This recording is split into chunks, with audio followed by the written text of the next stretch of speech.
we are just ready to be live.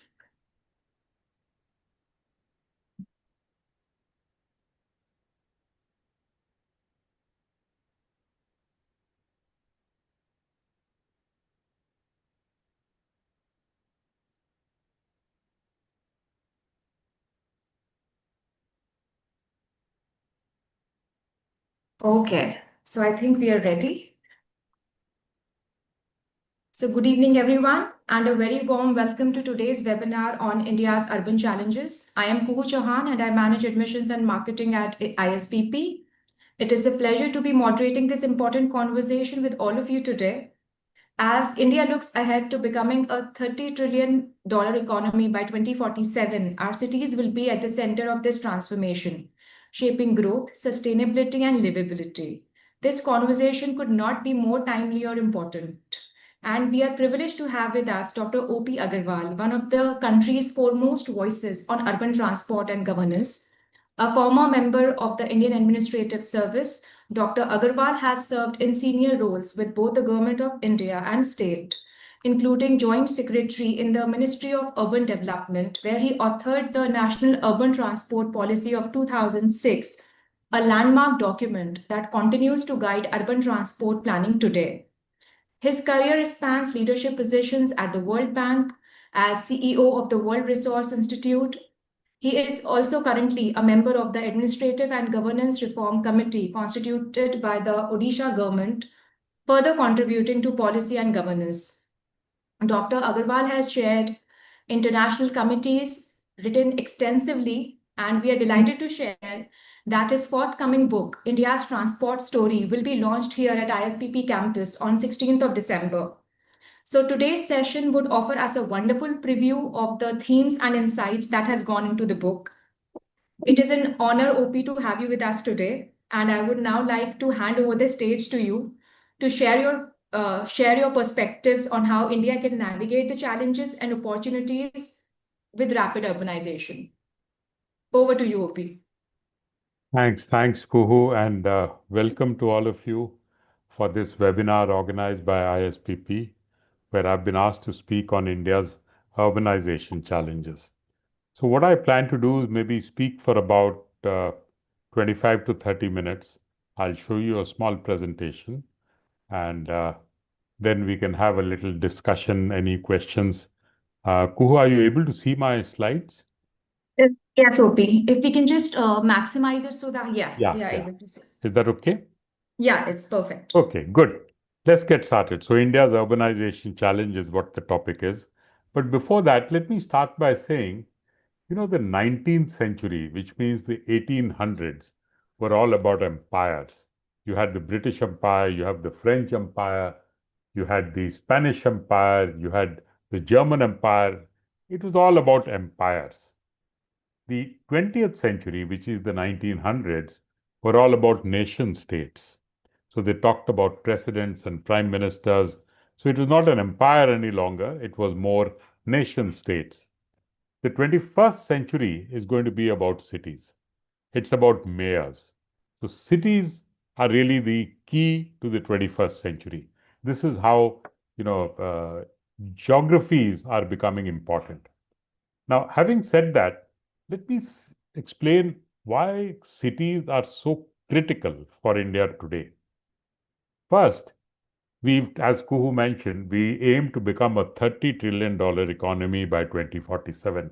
Our Prime Minister has articulated that we want to become a 30 trillion. Today, we are roughly about 4 trillion, which means a roughly 7.5% to 8% growth every year. Now, for this kind of growth to happen, cities have to both accommodate that growth and enable that growth. Most of the growth will happen in cities, and they have to be prepared to accommodate them, not just accommodate them, but also enable that growth, proactively enable that growth. See, India is also committed to net zero carbon emissions by 2070. And it has also got fairly bold reductions that it wants to achieve by 2030. Now, most of the emissions growth will also take place in cities. So you're looking at cities trying to reach a $30 trillion economy and yet trying to meet the net zero commitments. This is a really difficult task but cities will have to be at the forefront of all of this. Then we also talk about India's demographic dividend, which means a relatively young population. Now, a young population can be meaningful only if there are livelihoods, if there are jobs available for them. Without that, it's going to be a big problem. But creation of these jobs, again, it is cities where most of these jobs will be created. That makes cities fundamental even more. Finally, what COVID showed us is that cities are extremely vulnerable to any kind of disaster, largely because of the densities that cities house. That's why the traditional urban planning principles really need to be revisited so that cities become, much more resilient and can adapt better to any kind of disasters. This is the criticality of cities in India today. But having said that, so essentially what I want to say is cities are not a side dish anymore. They are the main dish. After independence, a lot of attention was being paid to rural development, and rightfully, even today, about 65% of our population does live in rural India. But 65% of the economy comes from urban India, and the trend is towards greater urbanization. So we have to get our cities ready for this kind of urbanization. That's why it's no longer a side dish, it is the main dish. Now, what we want to look at is if you look at the India's urban population projections, we will see here that roughly a rough doubling of the urban population in the next 30 years. Now, 30 years is typically one generation, and a doubling of the urban population in the next 30 years means that we will add as many people to urban India by the next generation as we have added since the beginning of civilization. It's a major urban transition taking place, and that's something we have to be prepared for. This is the kind of growth that India is likely to see in its urban population. Interestingly, we will also see some of the Indian cities becoming the biggest or the most populous cities around the world. If you look at this data, this shows the population in each of the different cities from 1960 to 2030. These are the projections. So the first bar is 1960, next bar is 1970, next 1980, and so on. And if you look at this, the most populous today is Tokyo, which is here. But you see, Tokyo's population is sort of leveling off, in fact, even marginally declining. But as against this, if you look at Delhi, Delhi's population is growing very rapidly. Today, it is second to Tokyo in the world, but in the next 5 years, it's going to overtake Tokyo, and Delhi will become the most populous city around the world. Globally, the most populous city. So, a lot of the big cities, the biggest cities, will be in Asia. Many of them will be in India. So, this is a big thing that India has to look out for. Having said that, let's look at some of the problems that we are facing today. Let me start with mobility. Now, this is a graph which is showing you how the number of registered motor vehicles has grown over the years. You will see that from about the early 1980s, the numbers started increasing. And around 1991, which is when we had the economic liberalization, this number started exploding. And it has gone up to 332 million in 2021 against just 5.4 million in 1981. So in these 40 years, India's population, the country's population, sort of little over doubled, but the number of motor vehicles went out by 6,000%. It's a steep increase. So this is the rapid motorization challenge that India is facing. Now, we thought that we would be able to get rid of congestion by building flyovers and things like that. But this is what happens when you build flyovers. They really don't help. And construction focused activities have really not helped in solving congestion. There are other ways that we have to adopt. But these are just some pictures to show the problems of congestion, the problems of urban mobility in our cities. Now, let me take you to this solid waste management. This is a picture of a garbage, dump, little outside Delhi. And this is the situation when we generate roughly about 62 million tons of waste each year. Projections are that by 2030, we will be generating 165 million tons, and by 2050, about 436 million tons. Even today, with 62 million tons being generated, only about 25% is processed. So this is a huge thing, that we have to look out for, huge challenge that is before us. How do we manage the immense solid waste that is going to be generated in our cities? In fact, looking at this, the Supreme Court, in one of its frustrated notings, it said garbage mounds at the Ghazipur landfill site in Delhi will one day touch the heights of Qutub Minar, and red beacon lights will have to be used to ward off aircraft. It's a very frustrating observation that the Supreme Court made. It should really wake us up. Now, let's look at air quality. This is a picture that is not during COVID times, it was before COVID. But people covering their noses and mouths because the air quality of being what it is.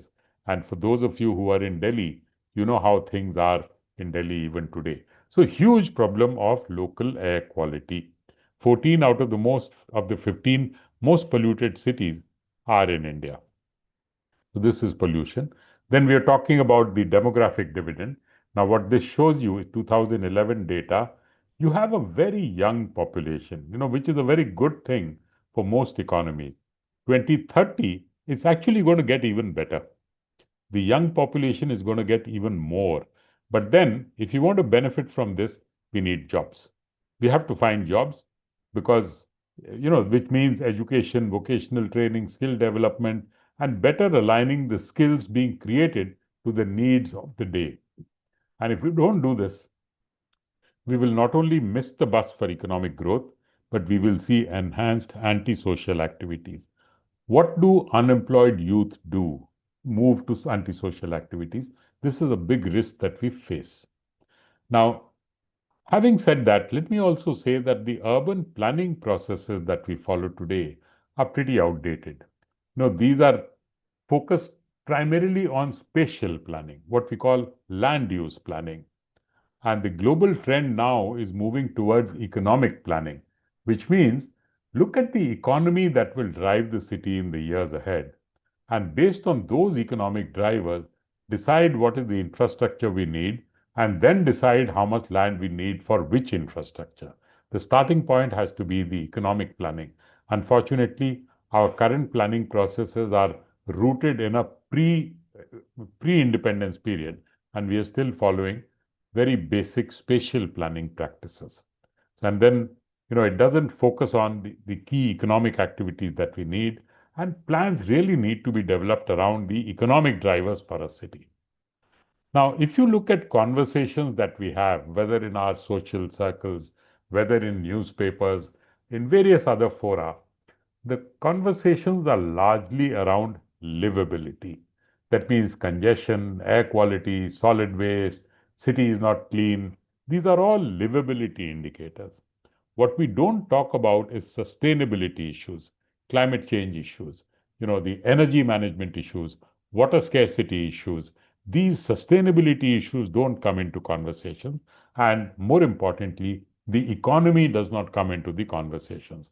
So we need to think of a city as being based on these three legs: livability, sustainability, and economy.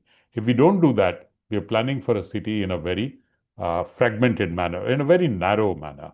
So that planning needs to change completely. Now, the other thing that happens is a lot of our focus is only on the large cities. For example, the Jawaharlal Nehru National Urban Renewal Mission, which was launched in 2005, the first mega program for cities, focused on 67 cities. Then in 2015, another large program was launched, that the Smart Cities Mission, which covered 100 cities. This has a sister program of Amrut, which is sort of a little smaller in scope, but that covers only 500 cities. But the country has 7,000 cities. Are we going to leave the rest aside? So focus today is largely on the larger cities, but we really need to move toward thinking of the smaller cities as well. Then the focus is largely on government will pay, public financing. Now, estimates have shown that we need roughly rupees 60 lakh crores every year. No, 60 lakh crores over the next 20 years, which means we need about 3 lakh crores every year. 3 lakh crores every year. Now, the JNNURM program, which I said was the first mega program that was launched, allocated only 50,000 crores for 7 years, over a period of 7 years, which means roughly about 7,000 crores a year. The Smart Cities mission, which was a little more ambitious, had 1 lakh crores over 5 years, which means 20,000 crores per year, against the need of 3 lakh crores a year. Now, what this shows is clearly the public budget cannot fully support this. It's not possible. So, what can we do to have more sensible investing and look at resources coming from non-government sources? This is going to be extremely important. Then the other thing is a large part of our focus is on the administrative boundaries of a city. But in most of the large cities, 65% of the growth seems to be happening outside the municipal boundaries. We can't leave them out. They have to be taken into our planning process, right? So this is particularly important for India, unlike a lot of the developed world, where the level of urbanization in many of the developed countries has already stabilized. You're not getting many more people coming into urban areas, but in India we're still growing. So there is a lot of need for contextual research. That means research relevant to the Indian context for helping India's planning process. Actually, it is in this background that ISPP has also set up a center for urban transitions, primarily to try and take up contextual research. That means not research borrowed from outside, from the developed world, but look at research in the Indian context. Then, as you all know, the 74th Constitutional Amendment. You know, the initial Constitution really recognized the national government and the central government. I mean, the state government. It did not recognize the third tier of the government. That's something that got missed out, possibly because, the constitution makers were more concerned about whether India would stay as one country given the past history. So the focus was largely between the national government and the state government. But the 74th Constitutional Amendment, which was made in 1992, recognized the third tier of government and it recommended devolution of powers to the cities for 18 different functions. Now, 1992, this is 2025, over 30 years, that devolution has really not taken place. Now, what do we do? Should we keep pushing for that devolution, or do we need to think of something differently? If 30 years that has not happened, it's time to step back and think, hey, what else can I do? What is it possible? Is there an alternative? Unfortunately, that doesn't seem to be happening. Then, because the powers are not at the local level, powers are at a state level, governance is often fragmented. Now, a city is a space. A city is not a sector. A city is a space, and into that space, you need different sectors to fit in, like a jigsaw puzzle. You need health infrastructure, education infrastructure, transport infrastructure, electricity, economic activities. All these things have to be fitted into a geographical area, which is the city. But with fragmented governance, this is not happening in a logical manner. That's one big challenge that we are facing. So our current governance structure really does not permit that kind of a systematic accommodation of different sectors. So with this background, one of the new initiatives that have been taken, it has been led by the Niti Aayog, is this idea of setting up 20 growth hubs. The idea is, can we take a city region, that means not just a city, but a larger area around a city as the anchor, and think of that as an economic growth hub. And look at what can be its economic drivers, be ambitious, and look at each of these contributing about $1 trillion economy. So if the 20 growth hubs can give us $20 trillion, then the remaining 10 could probably come from other parts of the country. And that's how we can reach our $30 trillion ambition. So what the 20 hubs do is, to move from 3 trillion, which it was a couple of years ago, to 30 trillion, if 20 locations to be selected and a massive growth plan developed for those 20 locations. And these are based on their key economic drivers. So while a city may anchor this, the region that it covers is much wider than just a city. It's a whole region around that city. That's the idea. Now, a growth hub in Mumbai has already been launched with Mumbai as the anchor. Similarly, a growth hub with Surat as the anchor has also been launched. A Vizag growth hub is likely to be launched soon. There's some work going on a Bhubaneswar growth hub and a Varanasi growth hub. So these are things that are ongoing today. And there are many others in the pipeline. This has caught a lot of attention, and many other growth hubs are coming. We're seeing many other cities which are looking for being developed as growth hubs. So this is where I think a lot of challenges will get taken care of through this growth hub approach. But of course, it's very early days to say anything more. And let me wind up my presentation with this, but I would love to answer any questions that you may have. Let me stop sharing so that easier to respond. Thank you, Opi. Thank you for such wonderful insights. I think everybody must have gotten a food for thought how to think about on those lines. And I would request the audience to please share in their questions. And I think we have a few questions in our chat box. So we have a question from Mr. David Pinto, who's saying Indore is a city that is constantly spoken about for its success. While I do not know how accurate that is, as I have never visited the city myself, what is it that they have done correctly? So one of the good things in Indore, two things I would say. One is they've done phenomenal work on solid waste management. And a lot of that has happened because of, a set of municipal commissioners who really took the lead. And Indore has consistently been a top performer on solid waste management. So that is one area they've done well. The other thing that they have done well is Indore was a pioneer in putting in place a kind of a bus service in the city using the private sector. Again, leadership provided by the district collector of Indore at that time, Mr. Vivek Agarwal. And he came up with this novel idea, which I have personally promoted around the world as the Indore model. Now, how it is functioning today, I don't know. But at that time, it was really a phenomenal initiative, and he got the Prime Minister's medal for that work. But that's two things that I can recall of Indore, which has been done very well. I think, David, you must have gotten your answer. We have a second question, OP, from Aditya, who is saying, good evening. As you mentioned, India needs around 60 lakh crores in next 20 years, and currently we are investing very less. But even after so little investment and such good initiatives, what if schemes and policies like SCM fails, or why does missions like such aren't implemented successfully?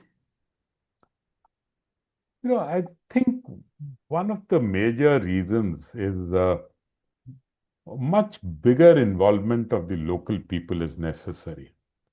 Much better consultation, much better involvement of the local people is necessary. Purely doing things as a government program, my experiences doesn't go far. You have to get the local people into it. They will make things happen. And when it comes to financing, it's not really possible to have everything funded by the government. We have to look at the private sector. We have to look at the private sector, and private sector obviously will not come for charity. The private sector is going to look for profits. So how do we make many of these services that we provide bankable? So that's going to be very important. Thank you, Obi. Then we have a few more questions for you. So, Mr. Kural has asked us that what is your opinion on metro splurge in a lot of tier 2 cities in India right now? You see, a metro is not a bad thing if it is integrated with the rest of the transport system.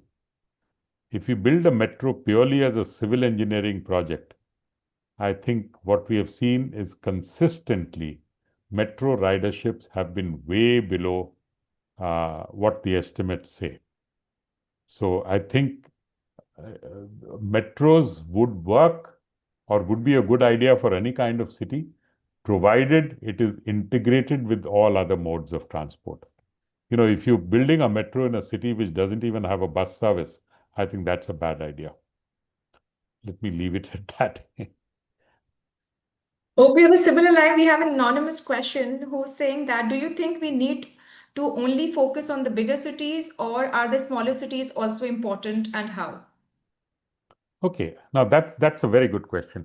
I think smaller cities are increasingly going to become important because if you look at India's economy, the contributions from different sectors in the Indian economy, you'll find that the manufacturing sector seems to have got bypassed. We've moved very heavily towards the services sectors. The manufacturing has to come up. China's big contribution comes from manufacturing. They had decided long ago, 1980s, that we want to be the factory of the world. And that's why you see so much manufacturing happening in China. We really need to pull up and bring our manufacturing up. Now, what happens with manufacturing is they need a lot of land. They need much more land than the services sector. Now, land in a big city like Delhi or Bombay is impossible to get. Impossible, particularly if you want it at a reasonable price. Now, it is the smaller cities that will be able to provide that land at a reasonable price and in quantities that manufacturing needs.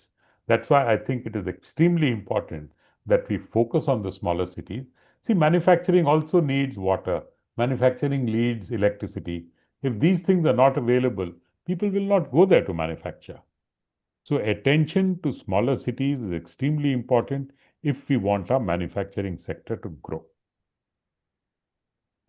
I think, OP, the second question is more or less a follow-up on that. That if like there would be so much of money that would be needed for urban infrastructure, which you rightly mentioned, and the government cannot pay for all of that. So how can that be raised? The rest of the money would be raised. I think a lot of it will have to come from commercialization of the services. Users should be able to pay for those services. And if we put them at too low a price, we are not recovering the money. Let's take water, one example of water. Water is priced low to be able to be affordable to the poor people. But if you see in most of the cities, the piped water does not go to the poor. The poor are buying water from tankers at 4 times or 5 times the price of piped water. So keeping them low to make them affordable for whom? So this is the problem. We really need to look at our services and see if we are providing good quality services. People are willing to pay for good quality services. So we have to commercialize a lot of our services. And then, the other example that someone asked about the metros, don't invest in metros if you don't need them because metros are extremely expensive. So that's what I mean by sensible investing and looking at alternative sources, particularly through the private sector. This is what we really need. See, then the other thing is a lot of what we are not able to raise or why we are not able to spend enough is are the cities collecting their tax dues appropriately? The largest income from the city comes from property taxes. The property tax rates are too low. Second, we are not assessing all the properties that need to be assessed. And then, even amongst those that are assessed, we are collecting only a fraction of what we have assessed. So, cities really have to wake up and start collecting their tax dues if they want to invest. And I think Government of India just giving them money is allowing cities to just relax and wait for Government of India to provide the money. That really won't work. Thank you so much. We have the next question from Dhananjay, who's saying, as I live in Kolkata, I have seen rivers are the lifeline which get polluted by urban waste. Do you think employment and manufacturing need to be dispersed in other geographical area within a state? Yes, manufacturing needs to be dispersed. Manufacturing needs to be dispersed, and there should be strict controls on the kind of emissions and the waste that comes out from those factories. It can't be just left to whatever standards. There has to be a strict control on those.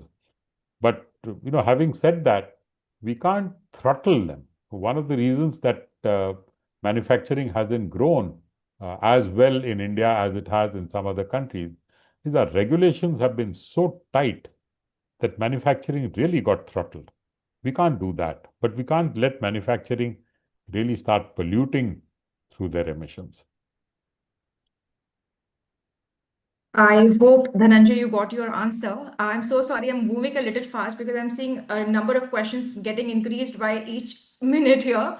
We have Darshini K who's asking, ki, hello, sir. My question is, we have existing industrial corridors and other special economic zones that prioritize economic growth over other factors, including but not limited to social constraints and climate change. Since these are already in progress, can we think about looking at the city and the urban to adopt to existing infrastructure or look at operations and maintenance here instead of focusing on building something new? I agree with this. I completely agree with this. How can we use what we already have in the best possible manner rather than invest in something new? I think that's something that we really need to do. Fully agree with this. We have few follow-up questions again, OP, from our audience. Why governments are not ready to move out of prime areas of tier one cities that will incentivize private players to move too? I don't have an answer for that. I don't have an answer for that, but uh, you see, what they did do is with Amrut, for example, they tried to expand and move to 500 cities instead of just 100. But Amrut had limited amounts. They covered limited services. So frankly, this, smart cities mission that came up, I think what really needs to happen is it should become a smart cities movement, not remain a mission. It needs to expand. We really need to think of all our cities. And I think what is happening with the growth hub idea is each of these growth hubs is encompassing a large number of smaller cities within their jurisdiction. The other good thing that happens with that kind of a regional approach is you can't delink rural economy from the urban economy. There is a very good interlinkage between them. So if you look at a region around a city and think of developing that as a growth hub, this rural urban interlinkage also gets taken care of. That's why I think that's a very good initiative that has been taken. Thank you, OP. Next, we have Mr. Dibanjan Chakraborty, who has asked that should India adopt a national urban policy and what would its key pillars like should be? I think absolutely we should. We should. But I would say the key pillar should be the economic pillar. Identify the economic drivers for that city, identify the sustainability challenges of that city, and plan based on those. Okay.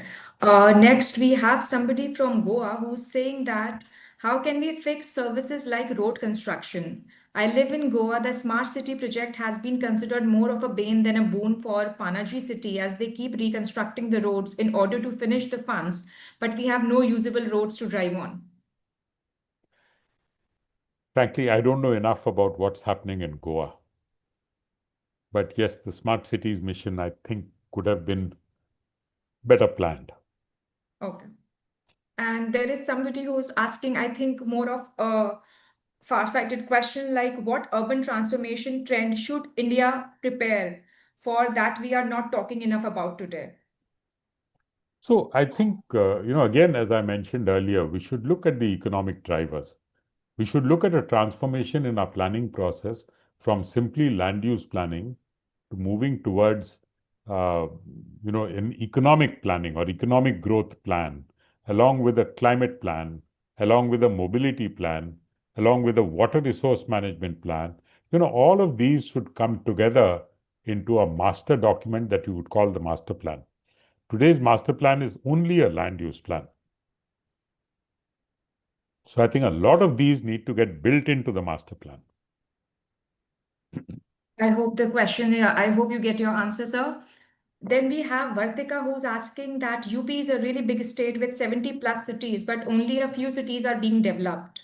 Why tier 2 and 3 cities are being ignored, which consequently result in densifying cities like NCR region? I think it's really in many ways a resource constraint, but honestly, I think we need to grow beyond just the bigger cities. I think that is what has been highlighted a lot in your today's session also, OP.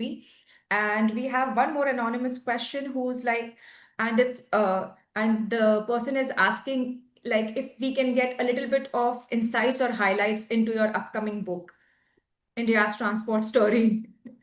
So if you want to share a bit of it with our audience. You see that what I have done in that book, two things. One, I've tried, urban transport as a domain or as an area of work started in India only in 1986. Before that, it didn't exist. There's nothing like urban transport. You had transport, which was either rail transport, or road transport, or air transport, or marine transport. Urban transport did not exist. It was in 1986 that the government recognized that urban transport is transport within a limited geography. And there's a very strong linkage between transport and land use. And that's the reason why they decided to create a separate subject of urban transport and allocated it to the Ministry of Urban Development. This again is unique in India. I think India is unique in urban transport being part of Ministry of Urban Development, not Ministry of Road Transport or Ministry of Railways. So I've tried to trace the history of how this sector has grown since 1986. And in doing that, my larger motivation was that there are so many different people who have contributed to this sector in a very big way. But somehow they are not known, they are not remembered. A few are remembered for great work that they have done, no doubt. But I think many who made huge contributions have really not been remembered. And one of my ex-bosses, a couple of years ago, he passed away. And that's where I realized, look, why don't I do something? I've seen a lot of this in my own work in that sector. I've seen it as close quarters. Why don't I write a book and trace some of these developments and remember some of these people who have contributed so much? So this really is what the book is about.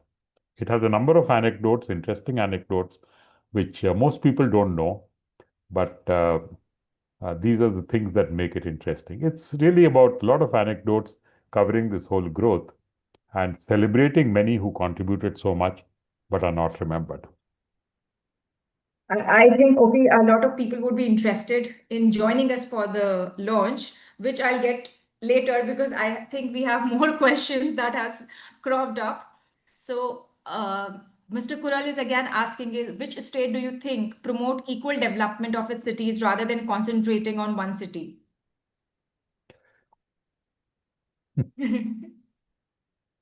So let me give you a few examples. You can sort of draw your own conclusions. If you look at Karnataka, you have Bangalore, which is almost the 10 million population. And the second biggest city in Karnataka is Mysore, which is just about a million. So disparity is huge. Obviously, in Karnataka, a lot of the focus has gone into their prime city. If you look at Tamil Nadu, again in South India only, if you have look at Tamil Nadu, yes, Chennai is a very big city. But you have many other big cities also. You have a Coimbatore, you have a Madurai, there are other big cities also. If you look at UP, UP has a Lucknow, Kanpur, Allahabad, Varanasi, so a larger number of these kinds of cities. None of them which is, a very high population city, but you have a larger number of these mid-sized cities in UP. Similarly, if you look at Madhya Pradesh, the old Madhya Pradesh, at Bhopal, it had Jabalpur, it had Indore, more spread out. So just to give you that example, which cities have contributed how much? Thank you, P. I think we have something on the master plan that we were discussing a few minutes back. Darshini is asking if, when we talk about a master plan, there are several challenges as our governance structures, like various ministries, etc., that are fragmented. How can we overcome these challenges to address the various concerns like mobility, climate risk, etc., in the urbanization? See, it is really to address these challenges that the 74th Constitutional Amendment wanted 18 functions to be devolved to cities. But Maharashtra and Gujarat have done more than what others have done. But most states seem to be reluctant to give up these powers because I think what they do sense is if the mayors become powerful, the state governments lose authority. If you remember, the very first slide I showed you was 21st century is about mayors, it's about cities. So states have been reluctant to give up. What the Constitution did was it recommended this devolution. It did not mandate that devolution. That's why we are having a lot of problem about how do we give these. But I think we need to find ways around this. If states will not give up their powers to the cities, is there a way by which you can create a department for that city at the state level? If you have a department for that city at the state level, have a minister who has to be elected from that city. Then I think there could be better integration of the services because a minister coming from that constituency will have greater political interest in looking after that state. And because he's at a state level, he will carry the authority of a state level minister. It's just a thought. It's just a thought. It hasn't been tried. I know that in Assam there has been a Guwahati Development Department, and the present Chief Minister of Assam used to be the minister for that, and he did phenomenal work. Very dynamic person. He did phenomenal work for Guwahati during his term. I think this is something that can be tried out.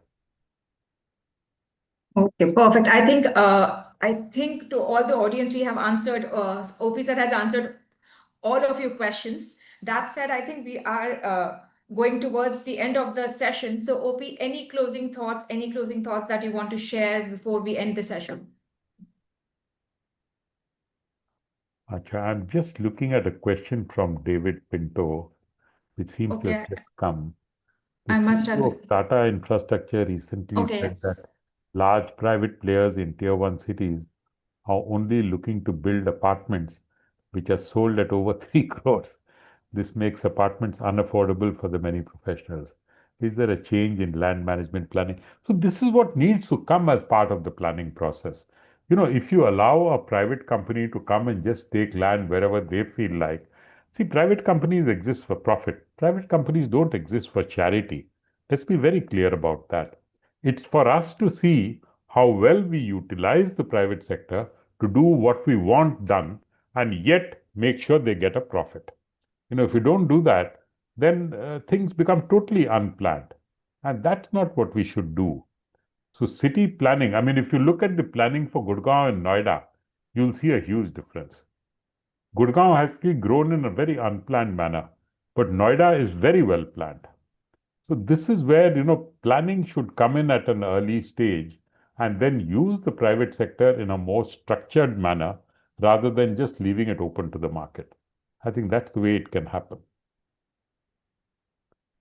Okay, I think we've run out of the questions. So, Yeah. So, any final thoughts, OP? Anything that you would like to add on or share? You've shared so much with us, and there has been such an amazing Q&A that happened that followed it. So, any closing thoughts? Any final I remarks from think the your end? closing thought is cities are critical.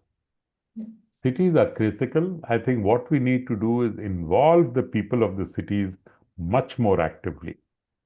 A lot of wisdom that exists in the cities, we must find structured ways of involving people there and not looking at it purely from a perch of a state level, each sector doing its own in that city. That's not going to help. And we really need to change our master planning process. I think change our master planning process, change our planning process for cities, and in fact, even change the curriculum in the schools of planning and architecture. That's where the people that we need in the years ahead will come from. So you need really massive transformation in the urban sector. It's going to be extremely important for us. Those are my closing thoughts, Kuhu. Thank you, OP. Thank you for sharing your perspectives. Thank you for answering all the questions. I think it was a really engageful discussion that happened today, and it's an honor to have you. And I would like to thank you on behalf of ISPP, and I would like to thank you all the audience to be a part of today's session on behalf of ISPP. Thank you for joining us. And before we say good night for the day, uh, If anybody who's interested to be a part of the launch for India's transport story, OP has been very gracious to allow me to say that. You can write to nandini@ispp.org.in. I have mentioned the email ID in the chat box. Please write to her if you really want to be a part of the book launch for India's transport story. With that note, I would just finally say a very big thank you to OP and all the audience for joining us today, for having this amazing discussion. Thank you all, and good evening and a good night. Bye, everyone. Bye.